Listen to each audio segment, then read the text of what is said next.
meron po ba kayo nanonood muna kayo, tatakutin mo muna yung sarili mo? Hindi, well, pag nandun ka kasi sa loob na yun, tapos kayo lang, kasi lahat ng crew namin nasa labas ng hospital, so once ilalak nila, kami lang nasa loob, kahit anong tabang mo, matatakot ka talaga. Oh my gosh, matatakot ka, konting mawala, maubusan na ng battery ng flashlight mo, wala ka ng ilaw, wala ka ng makikita. So it's really scary, man. Pati yung mga panike, konting tunog lang, di mo alam, syempre mag-freak out ka na, diba?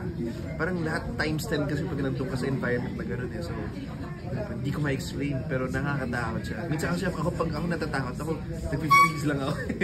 Yung iba kasi sumisigaw, wala nang tumatakbo, diba? Ako hindi ko kaya eh. So aside po sa takutin yung viewers natin, ano po yung gusto nyo take away dito na face your fear mo o dapat you go and also the consequences of, pushing the boundaries and, marami kasi nag-vlog, people just vlog and, sometimes they put themselves at risk without really, realizing it. So, parang gano'n, parang sige, sa kakaharap mo for views, you might, also hurt yourself in the process. So that's also a big one for all the mga people sa pagti-TikTok. Dami na aksidente, just trying to get a selfie, anything for views or for social media, for whatnot. So it's also a big eye-opener for those people.